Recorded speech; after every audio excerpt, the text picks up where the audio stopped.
There's a ton of YA to film adaptations going on right now. Can you tell me what you think about this book is going to make it stand out? Maybe because we don't think of it as a YA adaptation to a film. I mean, I just was drawn into the story itself without ever considering it being a YA book. You know, it's. I don't think people go and say, "Oh, let's go and see this young adult movie." I think people just are fascinated by the visuals and the story. So when you look at something like the success of the Hunger Games versus the non-success of some other properties out there, are you taking anything from that? Like anything encouraging or anything to steer clear of? I don't know. I think it's hard to speak up or down about other movies. There's so many reasons why movies work or they don't work. What we've tried to do at least is be really true to the book and made sure that people who hadn't read the book also came out of the movie understanding everything. And how is it adapting the book? Because there's a lot in it that's cinematic, but there's other things that aren't. Then you want the fans for you to stay true to the book. So do you have any examples of maybe things that you twisted a little to make sure you could include, or things that just had to come out? Well, there's quite a few things that had to come out.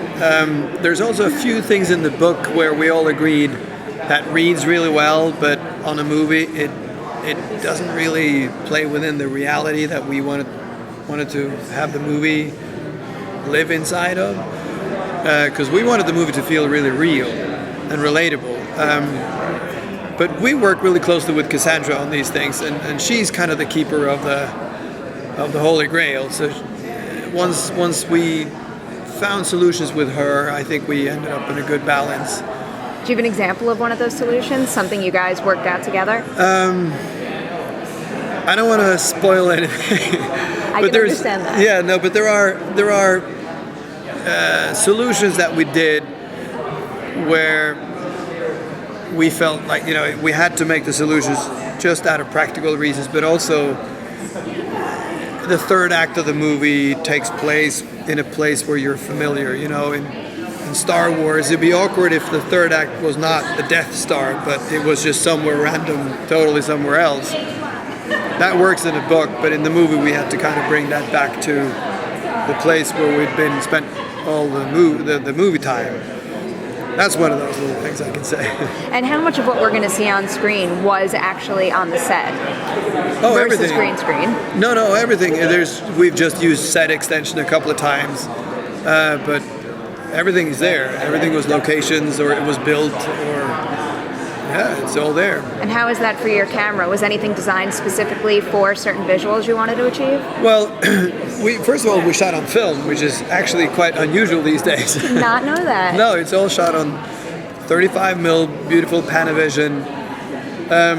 Because for me, it's also a romantic movie, so I just wanted to have that texture of the old movies. And we just made sure, the sets had a kind of romantic darkness to them. I didn't want it to just be a dark movie, but I just wanted it to be a really fascinating movie. And how does shooting on film, I guess, change everything else about the production? Maybe even just the amount of takes you can do. Does it minimize that at all? Well, I've shot everything I've done on film. And it's only just the recent years that digital has just taken over very quickly. How is that for you? Is your crew more used to working with digital cameras now? No. The crew are still, good old boys that have done, or women who have done film for years and years. I've always respected the idea that when the camera's rolling, it costs a lot of money. I think the digital age has somewhat allowed people to just keep rolling and rolling and rolling, and you tend to lose some of the focus. We've done the bloated budget age. Yes, I know, but we've kind of made it a little more very focused on the scene, the cuts, and the shots. The way you make movies. It's nice for a change. Yes. And then can you tell me about anything movie magic-wise, something that you had a little bit of a trick to do on set that when we see on screen is going to have that magical quality to it? Ooh, there's a lot of that. I've always loved invisible effects. When you think you see something and you're actually being manipulated. I never liked when I felt manipulated, but there are enhancements all the time. It's like when Dorothea turns into a demon, there's creepy stuff happening to her, which you can only do with computers.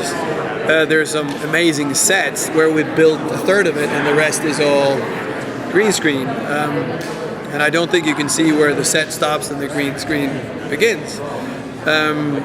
But to me, I just never really wanted anybody to walk out of there thinking, oh, that was a great effects movie. I just think people should walk out of there thinking, wow, that's a great world.